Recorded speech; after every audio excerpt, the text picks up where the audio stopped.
So you will ask me, why are you talking about artificial intelligence? Because we are all medical people. Also, you will ask me, why are you talking about artificial intelligence? Because you are a gastroenterologist. Now, yes, you are right. So I tell you, if we ask a mathematician or computer scientist to talk about artificial intelligence, maybe a lot of us will not understand, because they will use their language, and that language we may not understand.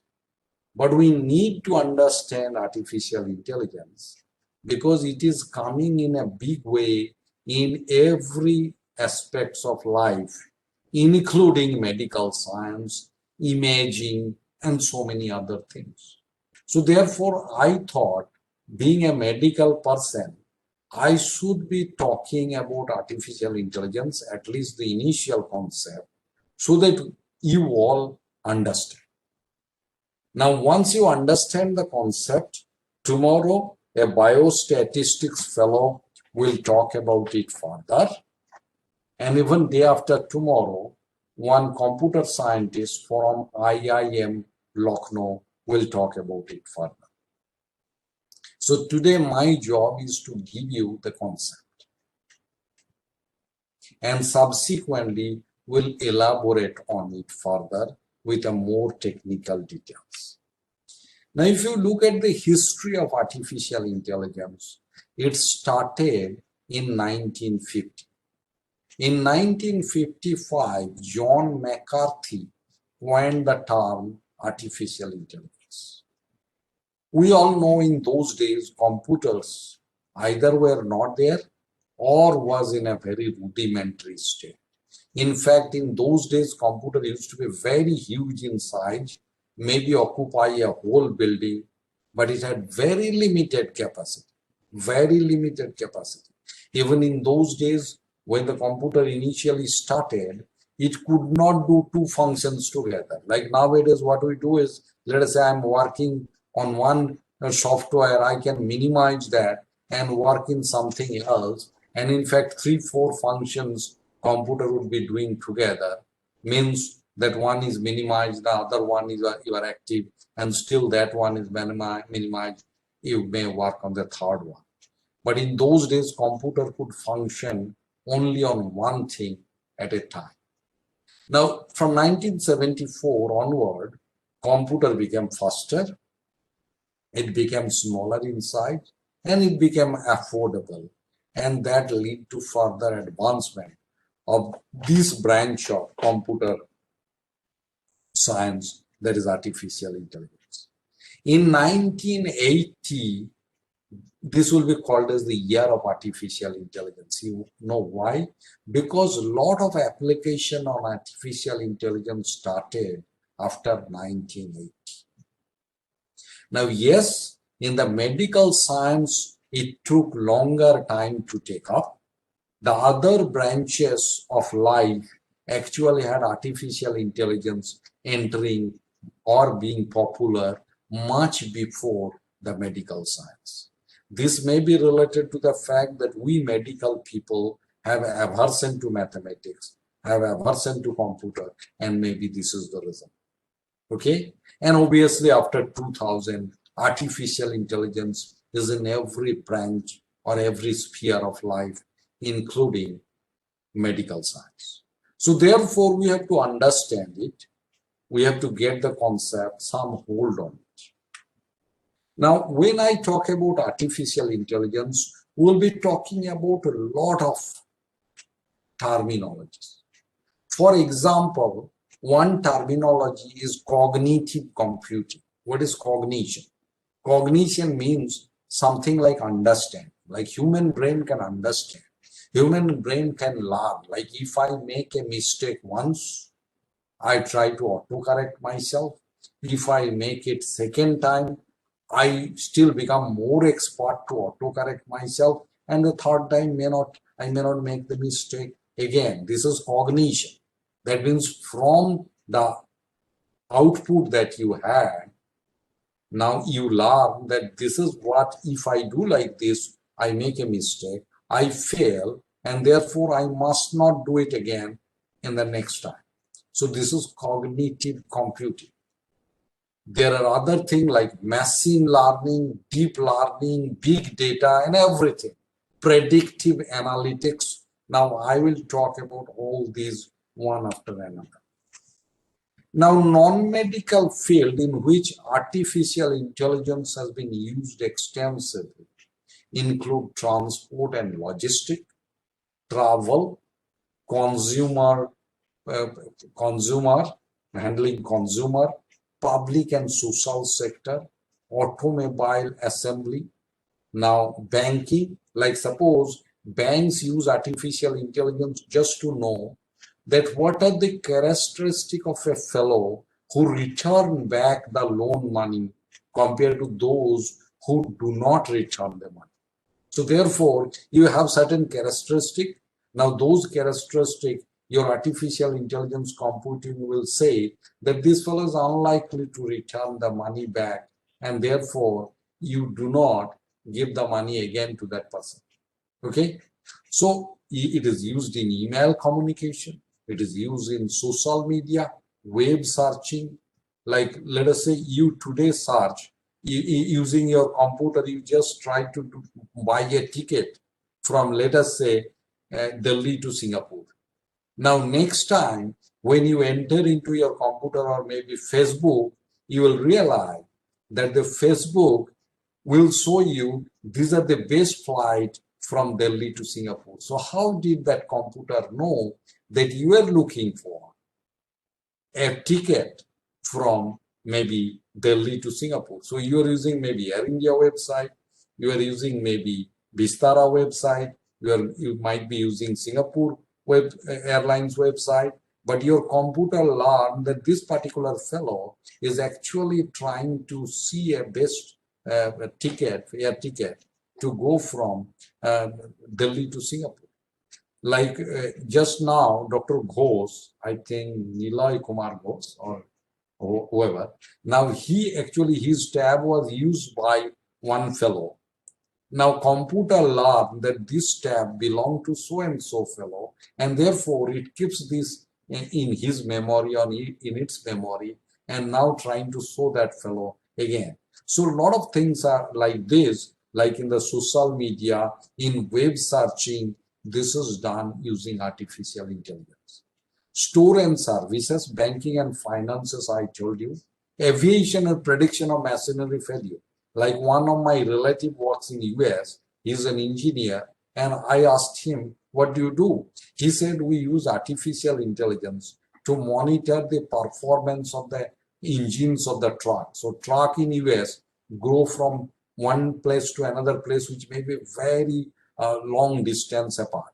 Let us say there are areas where you may not have sort of good places to maybe repair your truck in case your machinery fail.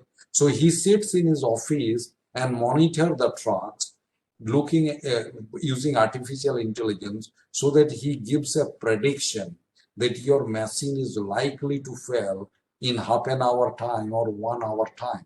Now what that truck driver does is, once he gets the warning, what he does is that in a nearby place, he will repair the machine rather than going ahead to a remote location where he may not have enough facility to repair his truck. So this is prediction of machinery failure. Maps and direction, war, criminology. For example, I know some countries, what they use is that they use the face recognition software of a criminal. Now the criminal, because of the face recognition by a technology called pattern recognition technique, this also work with an artificial intelligence as a principle. What happens is that fellow's facial pattern is recognized by their system. Now suppose that fellow has gone from one place to another place, and there obviously you have all these cameras everywhere. Now web cameras or whatever you may say. So the surveillance system. So surveillance system recognizes his facial pattern and gives a warning to the police or the people handling the criminal that so and so person who have a facial pattern which is very similar to this fellow, or he's that fellow only. Now this fellow is now located, let us say, in one city or in one airport. So this is using artificial intelligence.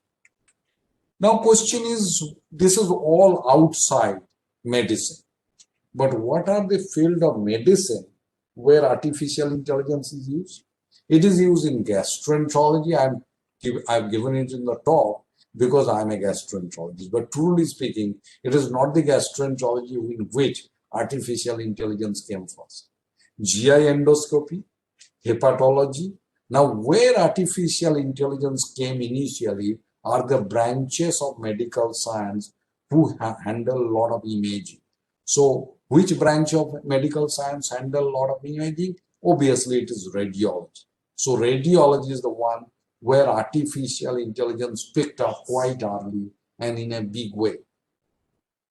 The other branches obviously include pathology. There also you have a lot of imaging.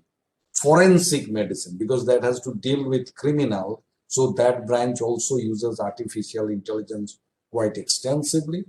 All other branches of medical science use artificial intelligence. For example, gynecology, neurosurgery, dentistry, oncology, cardiology, dermatology, you can name any branch. You can do a PubMed search with that branch and then do a Boolean search with A and D and artificial intelligence. You'll get 1 or 2 paper or maybe more than 100 paper. Depends on how much that branch has worked on artificial intelligence. Now, what is intelligence? Now, if somebody asks you what is the intelligence?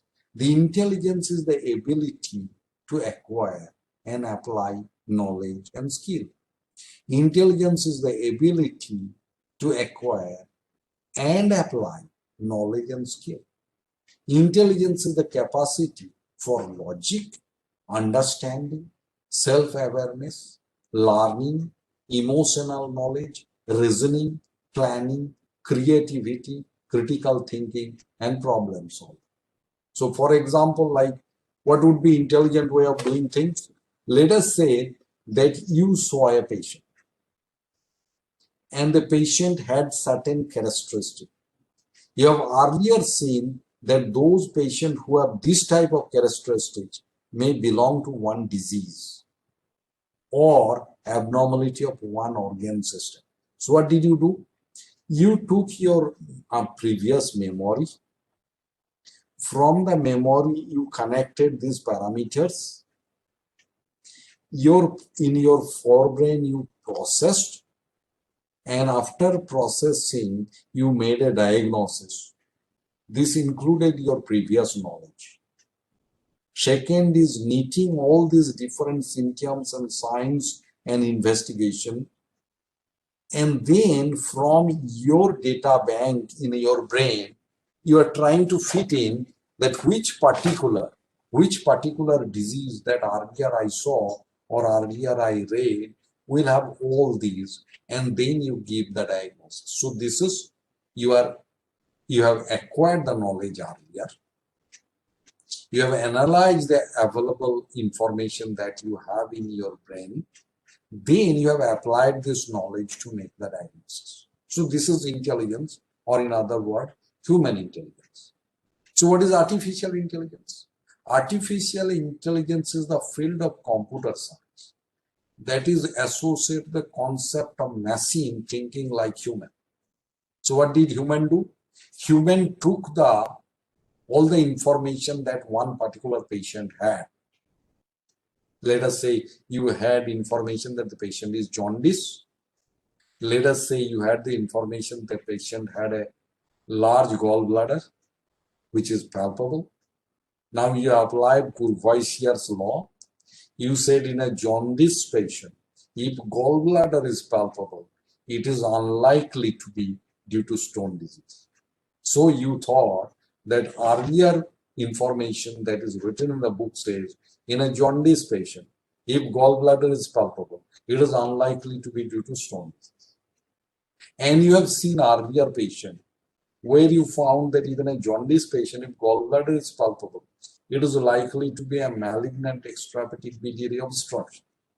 So you applied the previous knowledge from the books.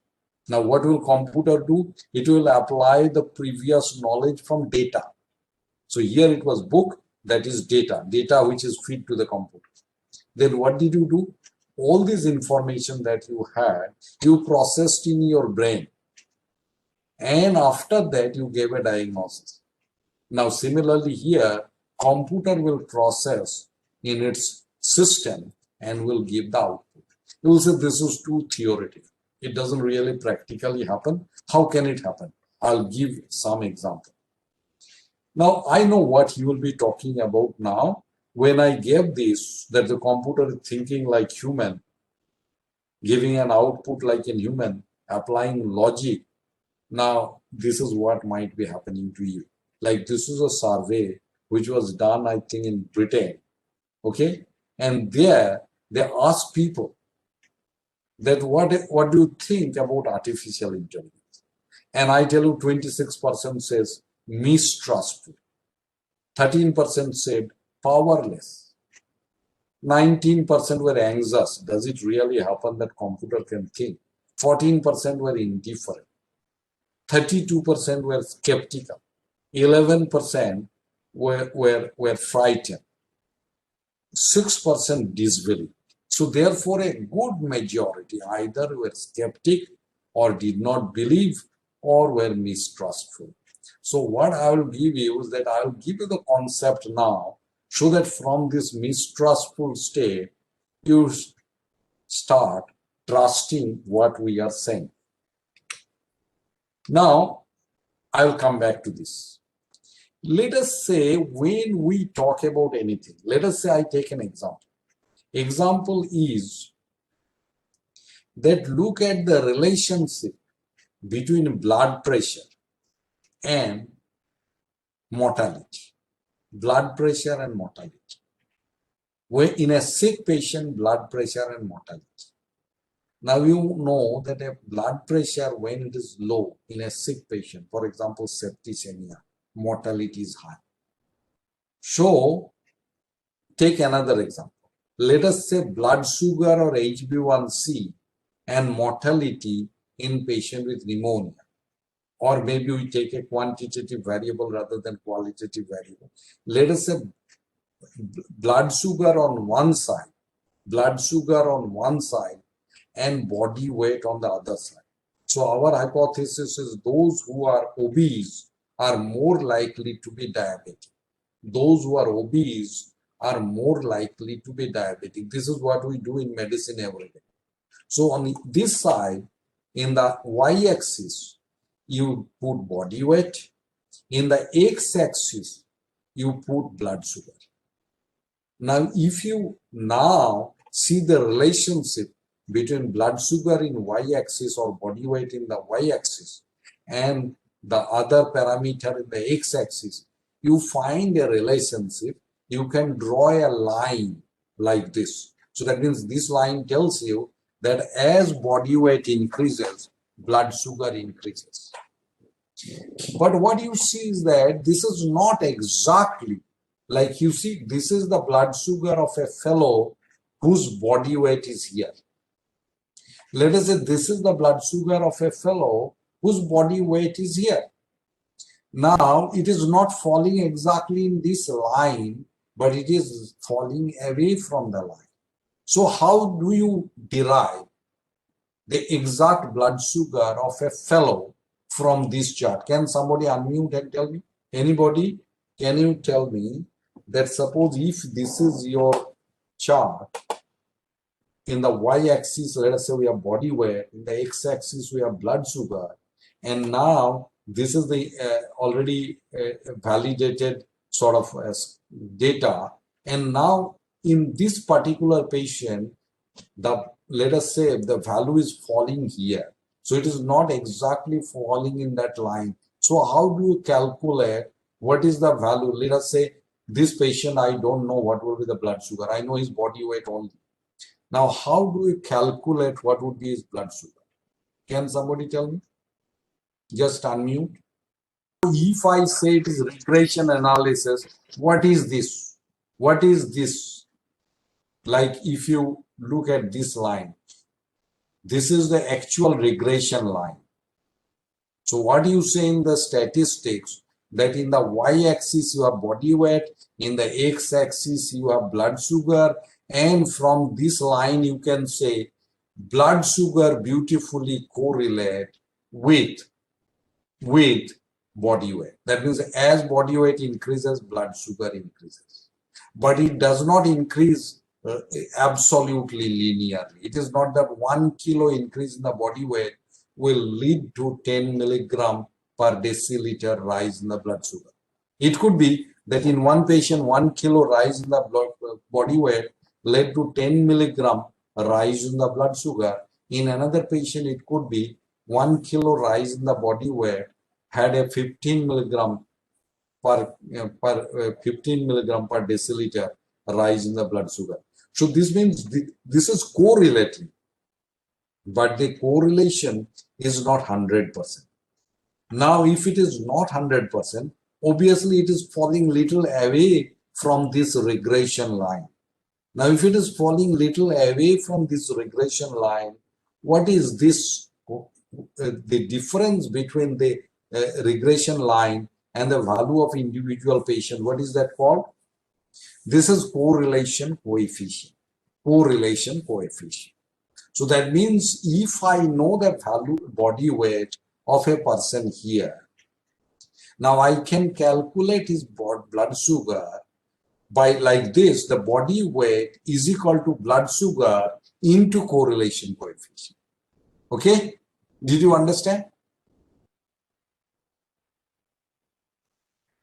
Did you understand? Yes, sir. Body weight into correlation. Yeah. Now, but unfortunately, this is called linear regression. So in biology, the data is not linear. You want me to give an example. Let us say, look at this height and the body weight. So I say body weight increases linearly as height increases. Obviously, this is not 100%. That's why if I know height of a fellow, I can tell his body weight, but provided I know the correlation coefficient. I know the correlation coefficient. But let us look at this. On one side, I have plotted quality of life, and the other side, I have plotted body weight. On one side, I have plotted quality of life. On the other side, I have plotted body weight. You can see here, when somebody is very, very malnourished, his quality of life is very poor. Then as he has increase in his body weight, his quality of life increases up to a certain level where it plateaus. And then as his body weight increases further, he becomes obese, and his quality of life falls. This is not a linear regression. Now, if I take away this bell-shaped curve and I ask you to mathematically or statistically draw a line like this, you may find the line is horizontal. That means there is no correlation. Did you understand? Did you understand? Yes? Anybody has any point here that he did not understand?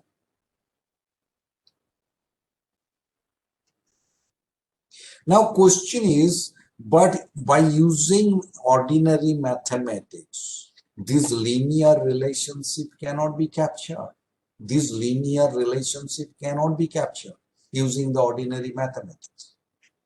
So therefore, whatever today you are learning, what is written in the medical science, these are based on the assumption that biological data have always linear relationship. But that is not true. I gave a classic example. You will get 100 such examples where as the value increases to a certain level, there is a positive correlation. And as the value increases further, there is a negative correlation or inverse correlation. Now, can this be caught up mathematically? Difficult. But I'm going to talk about this concept to people who may not be very familiar with mathematics, neither I am. So I'm giving a simple real life example. Let us look at this bicycle chain. Now look at this. This is a piece of chain. Now this is made up of iron or steel and it cannot bend. It cannot bend. But what people do is that they take multiple pieces of such iron and then connect with a screw like this, and now it can bend. So that means this is linear. So this one cannot bend. Like I actually made a line here, but the line is carved. But obviously in mathematics that cannot happen. But suppose if this line cannot be carved in mathematics, so if you can put multiple regression system together, then it can carve like a bicycle chain. Anybody who did not understand? I'll go further. If you did not understand, stop me here and ask me question.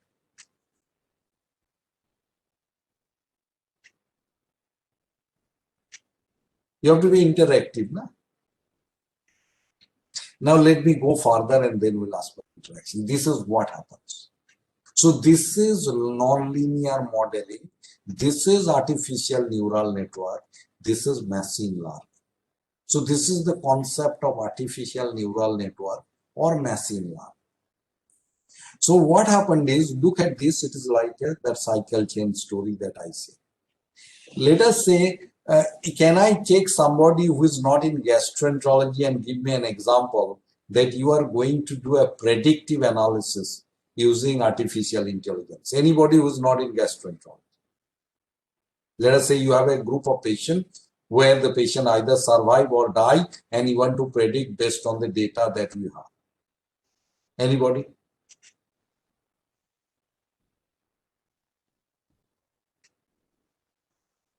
Haji, no taker? Can you put your video on? Otherwise, I can't see.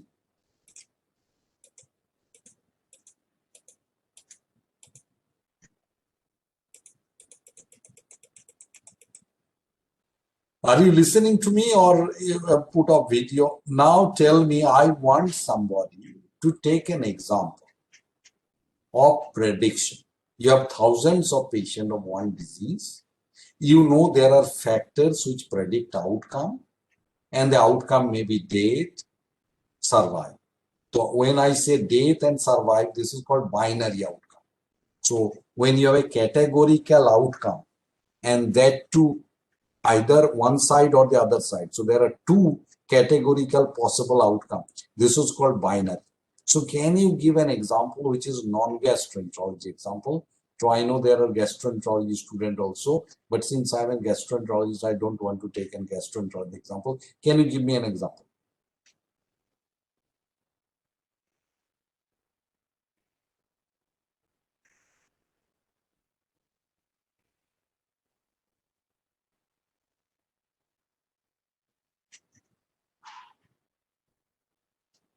Is there any endocrinologist?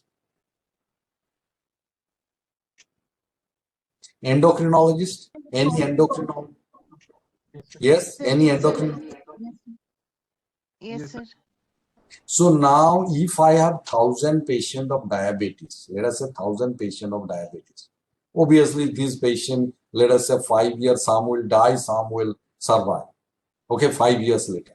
Now what happens is, what are the factors normally which decide whether the diabetic will have a long-term good outcome or bad outcome? I'm asking.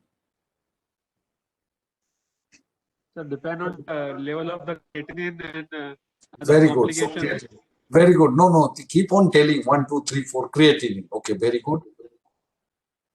And retinopathy. Very good. Retinopathy. Third. And cardiovascular complications. Very good. Cardiovascular complication. And any vascular disease. And Peripheral vascular disease. Very good. CVA. Very good. What else? Does it depend also on sugar level? Yes, sir. So glycemic control. Yes. Does it depend on body weight? Yes, sir. If obese, there the more complications. Now, does it depend on COPD, presence of COPD?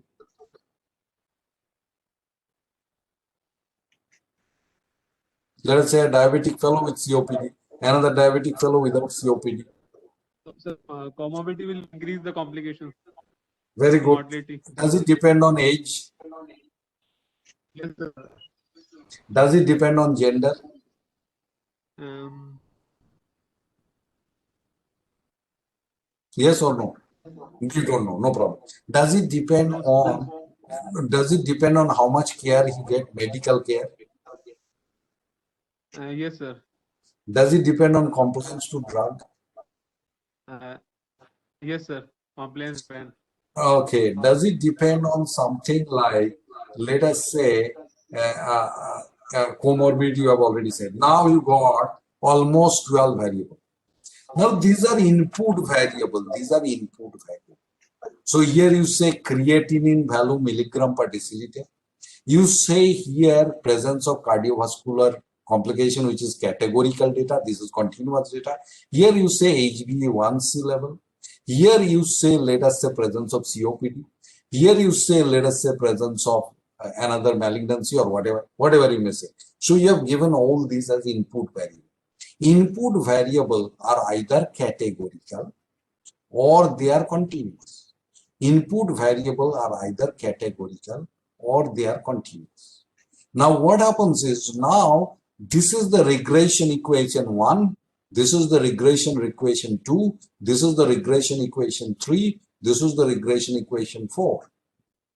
Now the regression equation means input A. Let us say this is input A. Input B, this is the input B. So let us say input A is your HbA1c. Let us say input B is, let us say, your creatinine level. So when this input A, HbA1c value and creatinine value, and obviously W1 means correlation coefficient 1, W2 means correlation coefficient 2. So creatinine will have a correlation coefficient. Now this one, HbA1c, will have a correlation coefficient. So value of creatinine into W1, which is the correlation coefficient, value of HbA1c into W2, which is the correlation coefficient, they will come here in the regression equation. So the regression equation is A, let us say that is HbA1c, into W1 plus B into W2. This is creatinine into regression equation 2. Now there is a threshold. This threshold, if it crosses, if the A plus A into W1 plus B into W2 crosses a particular threshold, this particular regression equation will influence the next regression equation. Now in the next regression equation, again this input is coming. Let us say this input is coming. This input, let us say presence of cardiac disease. Let us say this is COPD. They together give this regression equation, and from there this input is coming. When these two input crosses a threshold, it influences the output. So what is the output? Output is 5-year survival or death in 5 years. That is the output. Let us say you give one patient to this network. Now what network does is that it tries to predict that this fellow has either survived or died in after 5 years or at 5 years. Now if the prediction is right, very good. But if the prediction is wrong, how does the network know whether prediction is right or wrong? Because you feed the network the data. You feed the network the data, actually the patient died or patient survived. So when initially you train the network, you don't tell the network that whether the patient died or patient survived, but the network itself predict, and then subsequently you tell the network what happens to the patient, and then network actually understand that it has made an error, so it back propagates and adjusts the value of W1, adjust the value of W2, and adjust the value of threshold in this particular node. Did you understand or not?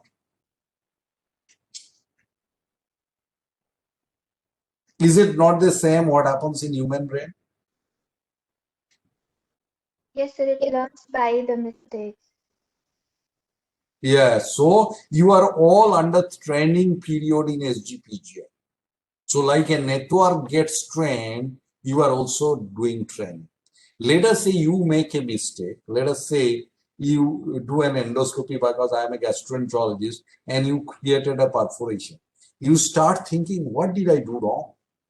Then you start thinking, did I lock the scope and go in? Did I apply too much force? And then you adjust this particular force or this particular error that you locked the endoscope and went in. So the same thing network is doing. So that's why this is called multi-layer perceptron network. Why is it called multi-layer perceptron? This has multiple layer. This is one layer. This is second layer. And why it is perceptron? Because it is perceiving. Each layer is perceiving from its mistake that it has committed a mistake, and therefore it is adjusting the value of the threshold so that it is making the threshold either high or low for influencing the next node. So that is adjusting or learning. Okay. So that's why it is called multi-layer perceptron, because there are multiple layers and these layers actually do perception. So it is inspired by structure of human brain.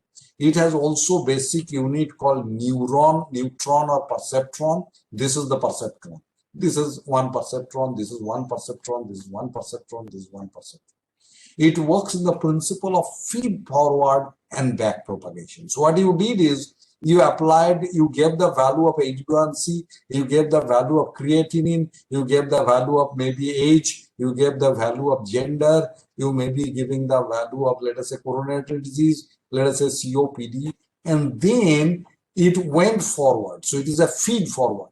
And then when it made an error, it back propagated and adjusted its connection. How did it adjust the connection? It changed the value of the threshold here.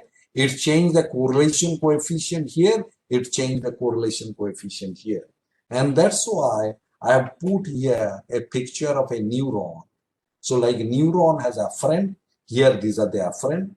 Then I put this axon. So these are the axons. And then I put a synapse, and these are the synapses. So this is called multi-layer perceptron network.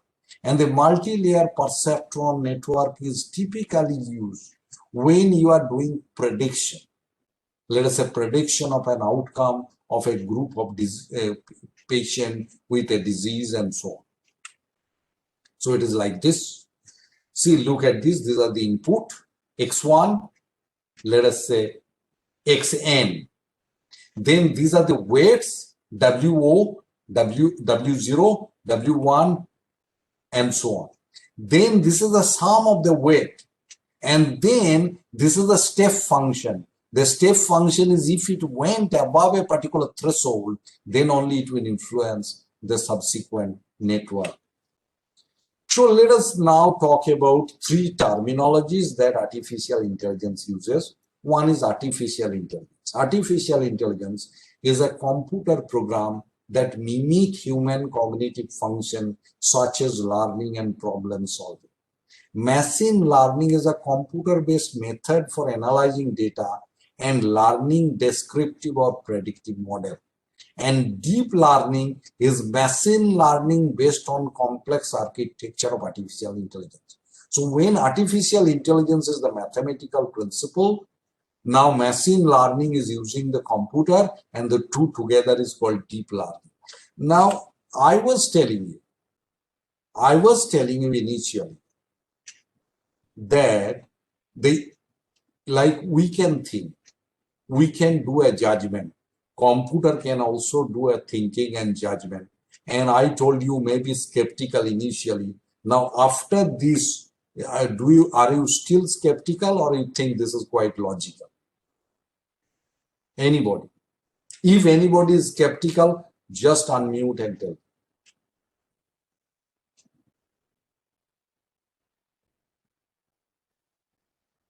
No taker? Any question here?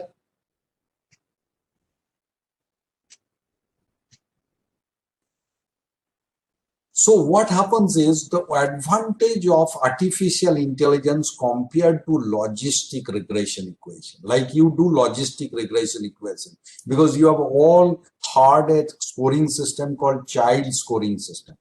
Child scoring system is typically used in gastroenterology for assessment of liver disease patient. If a liver disease patient has a too advanced or bad disease, then we say this patient has child C liver cirrhosis, child C liver cirrhosis. Whereas if another patient has cirrhosis, but the disease is not too advanced, then we say this patient has child A cirrhosis. Outcome of child A cirrhosis is far better than outcome of child C cirrhosis. But these are based on conventional linear modeling system. And these are done long ago. Let us say in 1960s, child scoring system was brought into the literature. Now that gives a value of bilirubin, that if your value of bilirubin is higher than this, if your value of albumin is lower than this, serum bilirubin, serum albumin is lower than this, if the patient has encephalopathy, if the patient has prothrombin time prolonged, if the patient has, let us say, edema, and so on, then the patient has child C cirrhosis. When was this developed? 1960s. Now, obviously, management of the patient changed from 1960s to now. But the child scoring system remained the same. The child scoring system remained the same. What is the advantage of artificial intelligence? Artificial intelligence, let us say we develop a model now into the computer, and then each time you see one more patient and feed to the network and tell the network what actually happened to this patient, each time the network will back propagate and adjust the value of its connection. So that means like human brain never stop learning till our death, artificial intelligence never stop learning. This is because each time you put one patient, actually it back propagates. And that's why it is called iteration. What it is doing is it is iterating the process of learning each time you are doing it. It is like you have come for a training here, you will do 3-year training. After that, maybe you will either become a consultant in a corporate hospital, or some people will like to practice on his own, and some people will become a sort of faculty member in an institute. Now, you will not stop learning after that. You 3-year training program, you will learn surely, but after 3 years also you will continue learning forever. So when we say child scoring system, it is analogous to saying that you will only learn during 3 years, subsequently you will never learn. Whereas artificial intelligence is like the situation, what happens to all of us, even after the training program is over, the artificial intelligence keeps on learning forever. Okay? So now let me tell you, artificial intelligence but require machine type data. What is machine type data? Machine type data means it cannot be a subjective data. It has to be a data with a number. The number may be categorical, number may be continuous. So like let us say you want to learn from image. It cannot learn from image because it is too subjective. It will learn from the image pattern. It will learn from the pixel. It will learn from the voxel. So pixel, voxel, and pattern, these are required. That's why one computer can communicate with another computer provided there is a machine type data. Like in days to come, it will happen. Let us say you do a radiology reporting. Now, once you do a radiology reporting, a particular lesion you have marked as tuberculosis. Now, the moment you mark as tuberculosis, the machine will learn in the subsequent patient, it will start predicting this may be tuberculosis because it has kept on learning by your input that you wrote tuberculosis whenever you got a pattern like this. Only thing is that now you'll say, like, let us say there is an X-ray machine or CT scan machine in Singapore. There is a CT scan machine in India. Can this be connected so that both the machine learn from each other? Currently, it is not happening. It is possible, but it is not happening because there is an ethics involved in sharing of the human or patient data. That's why it is not happening. Otherwise, if it is allowed, it can happen very easily. Now, let me take a few examples because you will say this is all theoretical that you are speaking, but let me give some example to say it really happens. Maybe we'll elaborate on an example, on these example on the third day or maybe on Friday again. This is a disease called severe ulcerative colitis. Severe ulcerative colitis. So what happened is, this is a paper we published in 2004.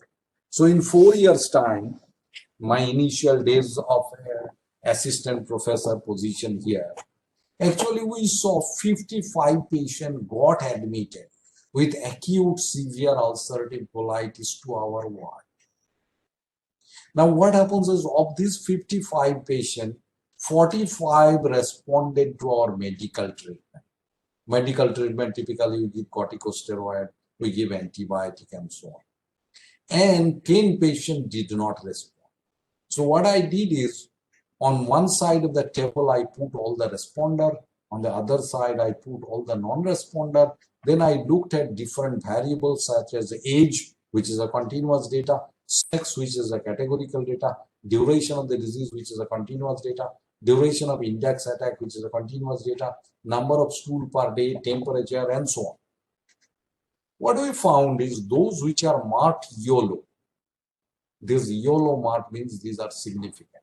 So what we found is, if a fellow had edema of the feet, swelling of the feet, if the fellow had large diameter bowel, intestine, large diameter intestine, if the fellow's hemoglobin was low, if his C-reactive protein was high, if his prothrombin time was prolonged, if his fibrinogen was low, if he had Trulovwitz scoring, which is a clinical scoring like child's pool scoring, was high, then this is the fellow who would not respond.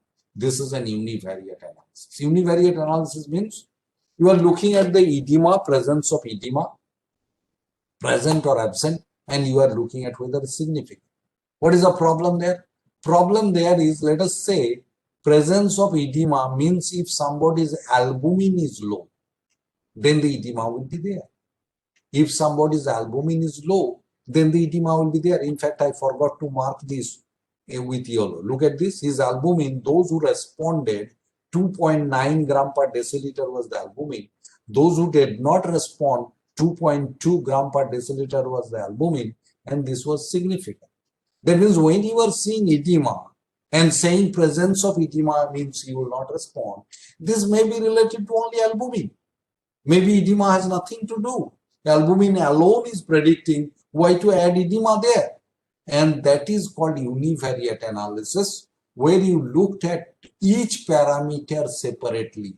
We did not look at relationship between this parameter and that parameter. Okay? It is like, suppose I do an open book exam for you, and for another person we do not allow him book, and then both of you do same. Now, I did not look at that for one particular fellow, we did an open book exam. Another fellow, we did not do an open book exam. And you did same. Does it mean that you are equal? No, you are not equal. Similarly here, albumin low and obviously will lead to a presence of edema. So is the edema independent of albumin? Then edema should be there. Otherwise, edema should not be used for prediction. So this is univariate analysis. That's why this is called univariate analysis. And obviously, I gave you the concept.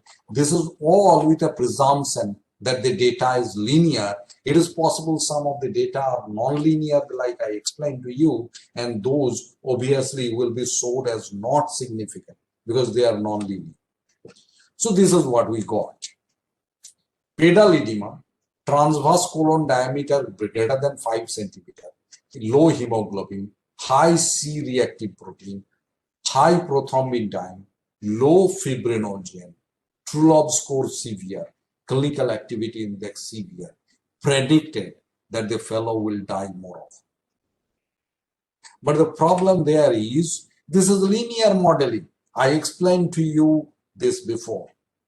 It is only, you see, there were too many variables here. Look at this. Number of variables were 1, 2, 3, 4, 5, 6, 7, 8, 9, 10, 11, 12, 13, 14, 15, 16, 17, 18, 19, 20, 21, 22 variables. But how many I have entered in the multivariate?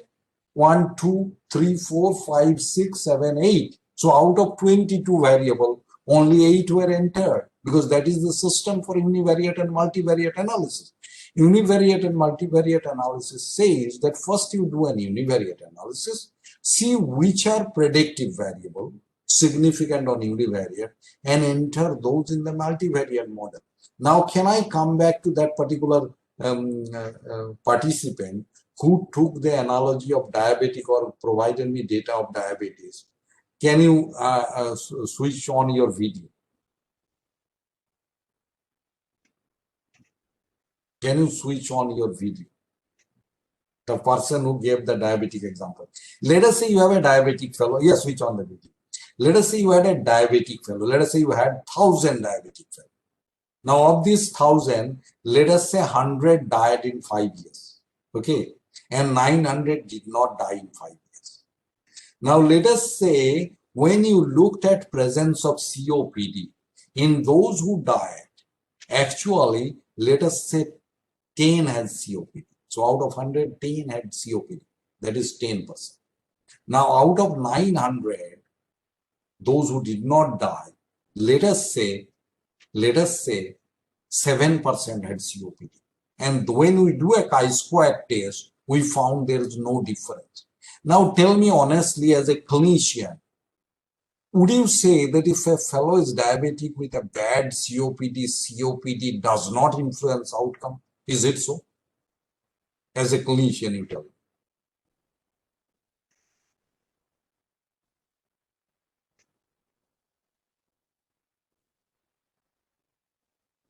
No, sir. Is it? I thought reverse. Like suppose I'm a diabetic. Let us say with my diabetes, I had a bad COPD. Okay. Even because of COPD, I would die. And now suppose if I have a COPD with an infection and acute exacerbation, and now my diabetic will get uncontrolled. My diabetes will get uncontrolled. So this is the current methodology today, because our number in 100 was 10 positive. On the other side, out of 900, maybe 63 were positive, which gives a value of 7%. This 7% and 10% did not become statistically significant on chi-square test because your number having COPD was too less. So the advantage of artificial intelligence is you do not discard any variable. So you do not do an univariate analysis first and remove the variables because on multivariate modeling, because this was not significant. It is like saying somebody who failed in class 10, he cannot be a big guy in the life. Is it true? Obviously, it is not true. Somebody who has failed in class 10 once, now he cannot be a big guy in life, at least in education or in other areas like science, is not right. Similarly, if some variable were not significant on univariate analysis, this may be because of a small number of that variable being there in the group. So therefore, this is the importance of artificial intelligence. It will not remove any variable. Now, I will not talk about this. This is the artificial intelligence modeling that we did in ulcerative colitis prediction, outcome prediction in ulcerative colitis. Now, what is overlearning or overfit? This is very, very important. Artificial intelligence has a big limitation. And I'm sure this is going to be talked about tomorrow or maybe day after tomorrow. This is overlearning or overfit. Overlearning or overfit. What is overlearning or overfit? Let us look at our examination system. We examine lakhs and lakhs of students and only a minority we take in MBBS entrance. So they enter in MBBS, maybe 35,000 students. Then out of these 35% student, maybe 95% pass the exit exam, maybe 5% never pass and they fail. Now then, of them, all of them would give an FD entrance exam. Everybody doesn't get MD. So those who enter into MD, they will have an exit exam. In exit, maybe majority will pass. Now then you give a DM entrance, and after DM entrance, you will have a DM exit. So this is the guy. So why did you do so much in different steps? We did because we wanted this DMI exit guy to be the best doctor in the society. We wanted this DM exit guy to be the best doctor in the society. Now what happens is, yes, they become one of the best doctor in the society. But let me tell you, if instead of doing this, at each stage, we actually what we do is that we give them 1,000 MCQ. And we say practice this 1,000 MCQ and 100 of these are going to come in your exam. T2 classmates. So 100 of these are going to come in your exam. Now what will happen is that yes, you will get a similar product. Somebody will come out in the DM exit. Now do you think this fellow will be a great doctor? Like if I did not give this 1,000 MCQ, but I have a totally system which was a sort of current system is. Anybody?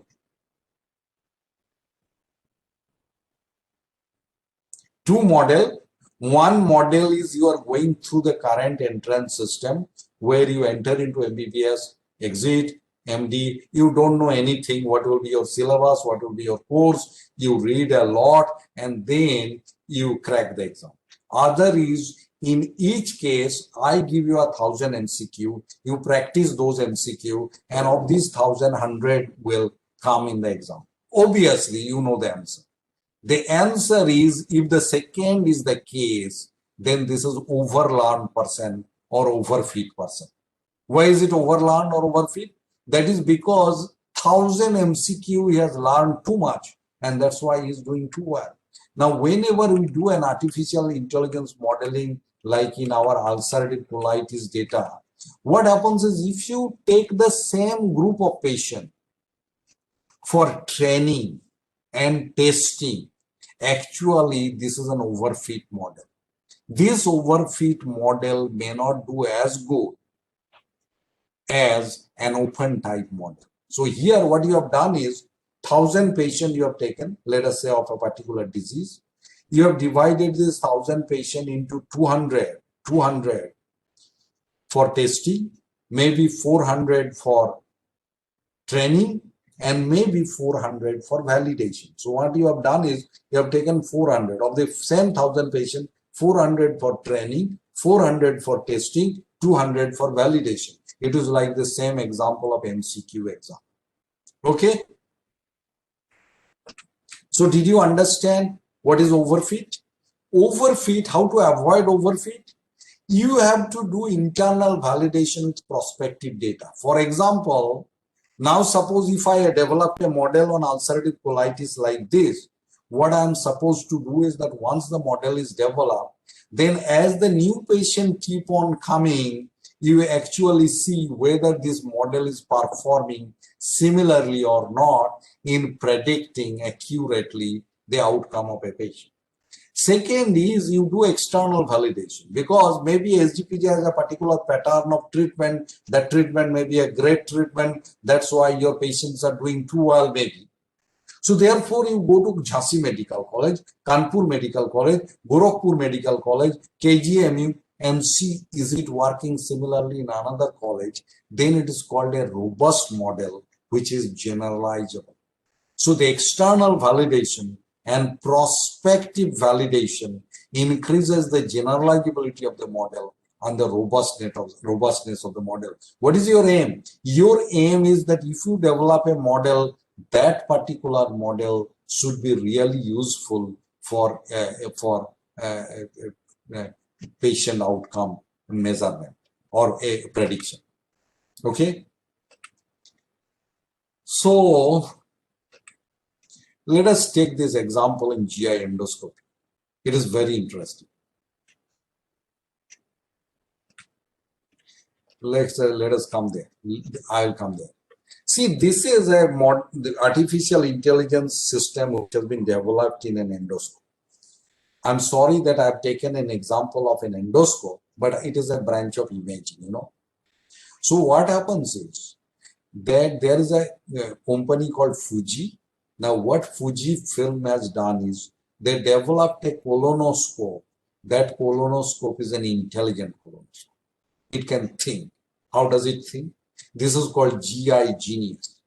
What they have done is that normally the colonoscopists, they start at 9 a.m. maybe or 10 a.m. They do colonoscopy throughout the day. So you can imagine that he is taking one after another patient into the table and then doing a colonoscopy throughout the day till 5 p.m. So he will see the colonic mucosa. Maybe in some places you'll find stool stuck up there. Obviously, it is a dirty job you are doing from 9 a.m. to 10 p.m. But this is an important 9 a.m. to 5 p.m. It is an important job. You know why? Because if you miss a polyp, what will happen? Now the fellow may develop colon cancer. So suppose if a colonoscopist has done a colonoscopy and he said normal, and in the West they do screening colonoscopy of healthy people after the age of 40 to 45 to prevent colonic cancer, so that at polyp stage you detect the polyp and resect the polyp, you cut the polyp. Now what happens is, if he has done a colonoscopy today and 6 months or 2 years down the line or 3 years down the line he develops a colon cancer, now obviously you may lose a life. It may lead to, if not loss of life, maybe loss of colon. That means you have to undertake a big surgery. And also from the doctor's perspective, he may be sued. That is because they will say that you missed a polyp maybe, and that's why I got the colon cancer. I got my screening colonoscopy done last year. Now what happens is, people have shown that evening colonoscopy has much more failure rate, or afternoon colonoscopy has much more failure rate than the morning colonoscopy. Because in the morning, you are fresh, you are full of energy, you carefully look at things. In the afternoon, you are tired and you may do a cursory examination. Now what this Fujifilm did is, they took 900 colonoscopy video. So these are like, I think this was done in one of the European country, maybe Paris. So maybe in France, yes. Paris is in France, but I don't know whether it is in Paris or some other city of France. There is a fellow whose name is Dr. Habib. So what Habib was doing is, Habib was actually doing colonoscopy, but he was recording the video of these colonoscopies. And each video he was annotating that here is the polyp. See, if there is no polyp, he will say there is no polyp. But if there is a polyp, he would mark that in the video that there is a polyp. So Fujifilm got access to these 900 videos, which are annotated, means there is a clear-cut understanding that this is a polyp and this is not a polyp. Now what they did is, they did artificial intelligence training using these videos, so that artificial intelligence system learn from these videos again and again by iteration, by back propagation, that if this is there, this pattern is there, if this pixel is there, if this voxel is there, now this is likely to be a polyp. Now what happens is, this network type is called convolutional neural network. See, earlier I was talking about multi-layer perceptron network. Multi-layer perceptron network is not used in the imaging field. In the imaging field, what you use is convolutional neural network. Again, that also similarly input. Then you have not a perceptron layer, but a convolutional layer. So then you have multiple filter and then there is an output. So what happens is, now what this GI Genius does is, whenever you take in a colonoscope, wherever it finds a suspicious lesion, based on the previous training, it will give a green box there. And it will tell to the colonoscopist, be careful, there is something here. Now colonoscopist, let us say he was doing a cursory examination, let us say he was afternoon tired, but because he gets a green box, he immediately carefully looks at this area, he even washes this area, and he finds the lesion, and that has reduced the failure rate to detect polyp in undergoing screening colonoscopies. Okay, I'll skip this because these are gastroenterology example. Artificial intelligence in medical research. I'll tell you, in gut microbiota field, artificial intelligence is going in a big way. Because in gut microbiota, what happens is you have 1,000 species of bacteria. You have more bacterial cell in the human gut than the number of eukaryotic cells that you have in our body. So now you do a sequencing of that much bacteria. So 1,000 species, more than the number of human body cell, this become too big a data to analyze by any conventional method. And therefore, this is called a big data. So big data analysis nowadays actually is done with artificial intelligence. So any question here? Now look at this. Let us say this is the body weight, or maybe they go there. Let us say this is the height,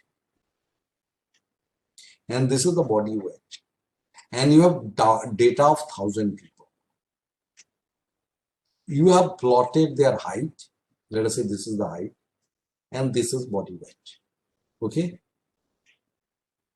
Another person, this is the height, and this is his body weight. So because height is less, his weight is also less. This is the height, and this is the body weight. Now this is based on 1,000 people, data of 1,000 people. And obviously you try to derive that if I have done a study using 1,000 people, then obviously it means that the next 1,000 also I can extrapolate from those 1,000. This is how medical literature works. Truly speaking, whatever we are doing is similar thing. Now let me tell you, this is based on the 1,000 people, you have plotted them, you have drawn a regression line. What you find, this regression line does not go through each data point. It doesn't go through. That means for each there is a correlation coefficient. Am I right? That means there is something a little bit away from that regression line. Now suppose you now got the value of correlation coefficient.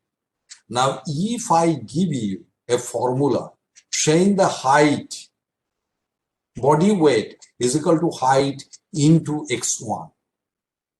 Now the next person that you get in your outpatient, if I tell you the height, can you tell me the weight? Obviously it will not be exact, but it will be roundabout. This is what we do in medical science. Can you tell me? Yes? Who says I can't tell? He should speak up.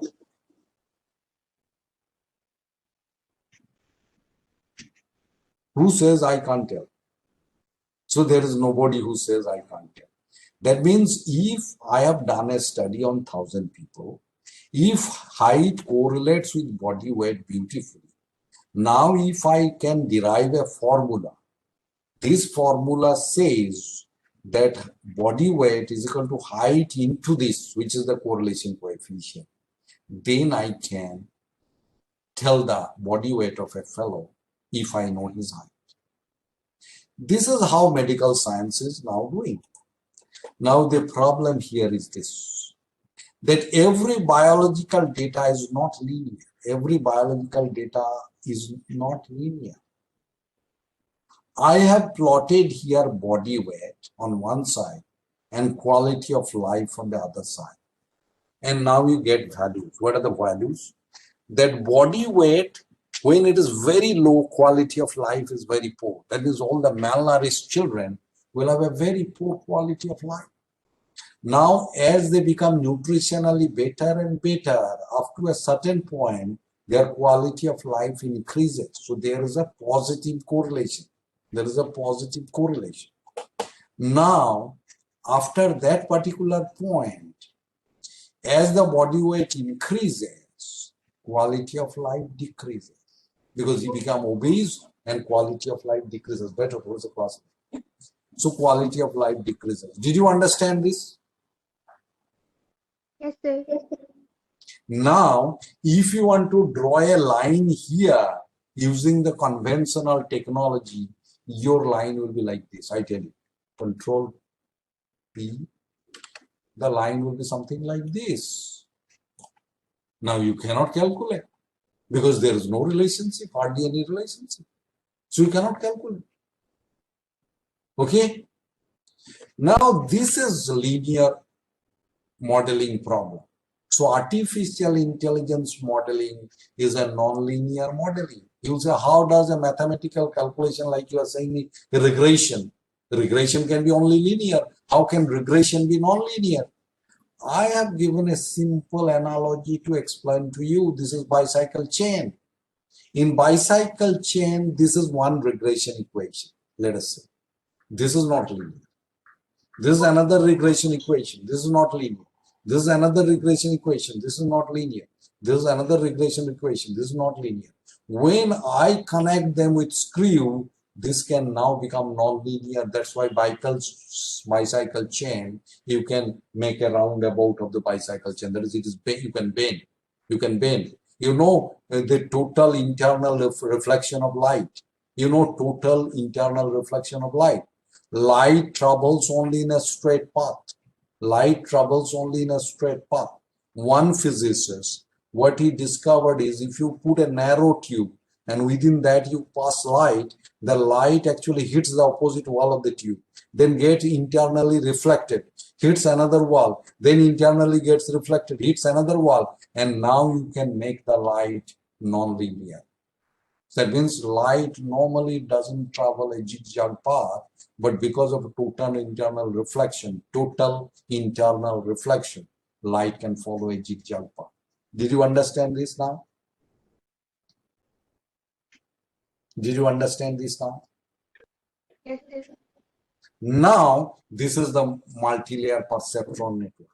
What they have done is that I gave the example of that endocrine person who gave me, he wants to predict mortality or survival of diabetic people, 1,000 diabetic people he wants to use to make this model, 1,000 diabetic people, based on the available data. The available data that he has is creatinine, HbA1c, blood sugar, height, weight, body mass index, age, and then let us say COPD, coronary artery disease, values of the lipid, and all those. So what we have done is this is the input variable. So you have given the value of creatinine here of one patient, value of albumin here of one patient, the same patient, value of blood sugar of the same patient, value of, let us say, height of the same patient, value of weight of the same patient. Now what happens is now these values actually comes to this node. What is this node? This is a regression equation. So there are multiple regression equations within the network. So what is this regression equation? Input A, that is, let us say, value of HbA1c. Input B, let us say this is value of creatinine. Into W1, what is W1? W1 is the correlation coefficient for, let us say, HbA1c. What is W2? W2 is the correlation coefficient of, let us say, your creatinine.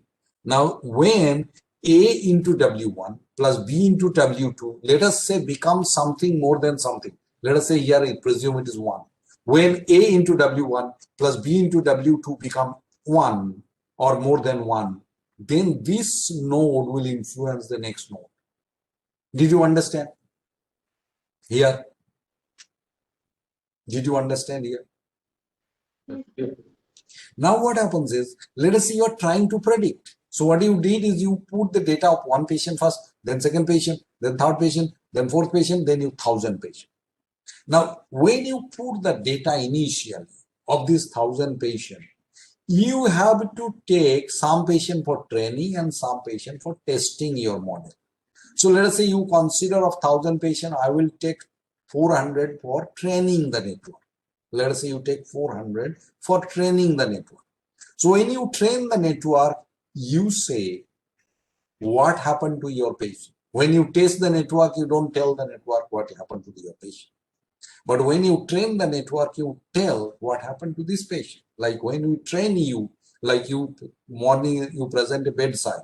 Now you don't know the diagnosis, am I right? Now you give all the discussion and everything you do and finally come to a diagnosis, let us say pancreatic cancer, and we tell Dr. Asik, it did not turn out to be a pancreatic cancer. It turned out to be an autoimmune pancreatitis. Then Asik scratches his head. What mistake did I do? And he says this fellow was a 30-year-old man and I made a diagnosis of pancreatic cancer. So the age is very, very important. That's why I made the mistake. So what you do is that in your mind, you say next time I get a young fellow, I must not make this diagnosis of pancreatic cancer. Similarly here, let us say input A is age, input B is, let us say, diabetes. Now, when input A is age and because of young age, the network made an error, it will increase the value of W1. So let us say your value of W1 was 0.7. Now it may make the value of W1 as 7 instead of 0.7, so that the value of age increased. Similarly, it adjusts the threshold this. Let us say its threshold was initially 1, it may say make the threshold as 3, so that you increase the value of age, but you give less importance to diabetic by increasing the value of threshold to 3. Did you understand? Yes, sir. Now, how does it happen? This is by error. So if there is an error, if there is an error, the network back propagates and adjusts the value of this threshold or hidden layer and the value of this connection, like W1 is the connection, W2 is the connection. So the connection are correlation coefficient and these are the threshold value. Now, why it is called multi-layer perceptron? Because you can see there are multiple layers. And each layer, what it is doing? It is perceiving its mistake. It is perceiving its mistake and it is auto-correcting. And this is done by iteration. Iteration means repeating. So when you put a patient data, obviously you repeat the same process of forward propagation and back propagation. Forward propagation or feed forward. So you are doing the feed forward and back propagation. So you enter one patient data, your network is doing a feed forward, and then if it made an error, it back propagates and adjusts the connection. So that's why it is called multi-layer perceptron. Is it clear?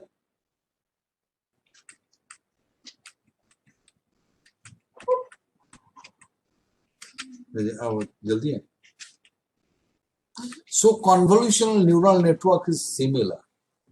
It is similar, but only thing is that when you do multi-layer perceptron network,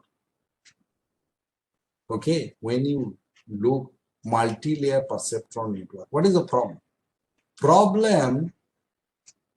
Problem is multi-layer perceptron network can read your data, like you said age,